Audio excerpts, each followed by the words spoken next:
And joining me now is the Clinton campaign manager, Robbie Mook. Robbie, thanks for joining me. My first question for you is about the Clinton Foundation. It announced on Thursday it will not accept foreign donations if Hillary Clinton is elected president.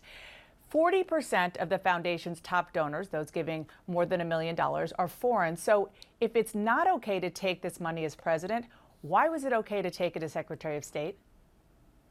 Well, first of all, when the rules were put in place in 2009, they were a big burden on the foundation. And it's important to remember what the foundation does. Over 10 million people around the world get important AIDS medication, life-saving AIDS and HIV medication because of the foundation. The foundation has reduced the cost of malaria drugs by 90%. So this is important life-saving work. And there were some foreign governments like Australia and Norway that had existing donations to the foundation, and the foundation wanted them to be able to follow through on their commitments so that this work could be protected. But it was an unprecedented step they took back in 2009, and the foundation is saying they're prepared to make an unprecedented step should Hillary become president to go even further in terms of disclosure and limits. But if this is the right policy now, why not do it now? Why wait until the idea of her being president? Why not do it when she is running for president? Well, the foundation is doing an enormous amount of work, and it takes time when you're in a number of countries around the world to retool, refocus the mission, and adapt. As you said, they receive a great deal of funding through these streams, and it will just take some time for them to readjust. Look, what we're focused on right now is making sure Hillary Clinton is elected president. So nobody wants to get ahead of themselves, but we're glad to hear that they have once again taken an unprecedented step in terms of transparency and rules. But Robbie, I know you understand this. Part of the issue with a lot of voters keeping her from being president, keeping voters from going into the booth and voting for her, is they think that, that there are lots of questions about the integrity or honesty of her experience in politics, and that this is one of them. So considering that, why not, if you're going to take this step, do it now to make clear that there is no issue here with her accepting foreign donations or others from people who might be trying to affect her and trying to get around giving it to the campaign the way anybody else would? Well, what the foundation did was unprecedented, as I said, and what they're going to do is going to be unprecedented as well. You talk about transparency. Donald Trump hasn't released his taxes. Donald Trump hasn't released a serious health letter yet. Donald Trump refuses to disclose the full architecture of his financial debts and obligations around the world. We just read yesterday in the New York Times that that he is a debtor to the Bank of China. But Robbie, I asked about Hillary Clinton, not Donald Trump. Well, we're going to talk later about that.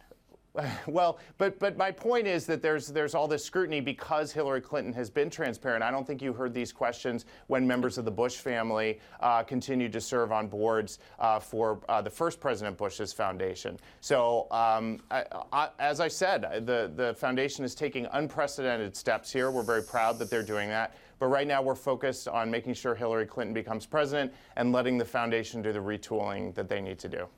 A new batch of State Department emails were released last week showing Doug Band, a counselor to the Clinton Foundation, asking Clinton advisors Huma Abedin and Cheryl Mills, who were both State Department employees at the time, for a, quote, favor.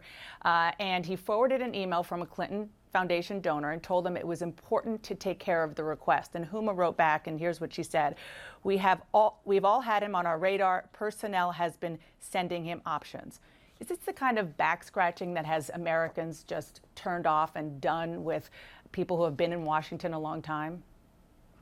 Well, first of all, Dana, the email in question from Doug Band was coming from his private email account. It had, or his Clinton.com email account. It was not related to the foundation.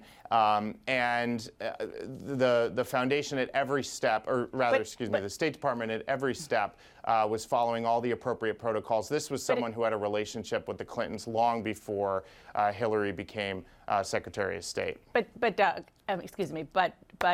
Robbie, the issue is not so much where the email is coming from. It's the request in general and who the request is going to, right?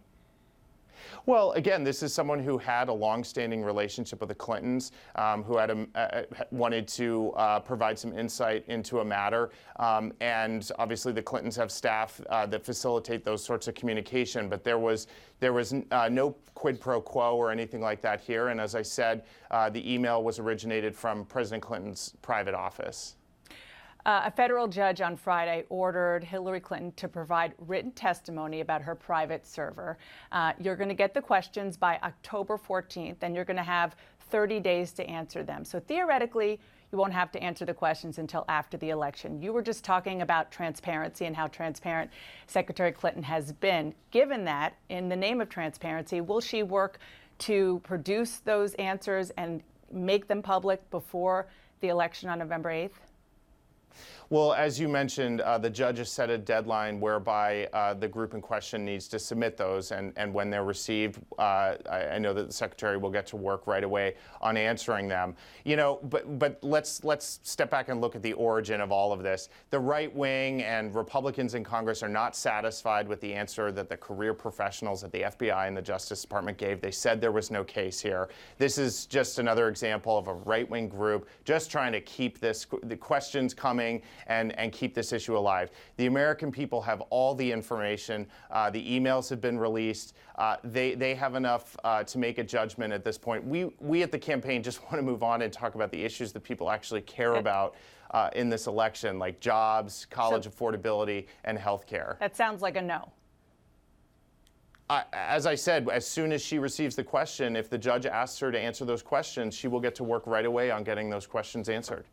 You are facing an incredibly delicate task. You are looking for somebody to play Donald Trump in mock debates for Hillary Clinton's debate prep. Somebody who is going to bring up some topics that your candidate probably would rather forget. Have you settled on that person? Well, we haven't yet. It's very hard to find someone to mimic the reckless temperament and the hateful instincts and divisive instincts of Donald Trump. Preparing for a debate with him is a challenging task, but Secretary Clinton is looking forward to the debate. I think you'll see a real difference between steady leadership and a very reckless temperament. Is it that, or is it finding somebody who knows Hillary Clinton well, who's willing to say some pretty tough things to her? She has been in this game a long time. She's had a lot of tough things said to her. That's not the challenge here. The challenge is finding someone who can recreate the kind of reckless temperament, the kind of hateful language and divisive language that's become Trump's hallmark. But we'll get it done. We're looking forward to the debates. Robbie Mook, thank you so much for joining me this morning. Thanks so much.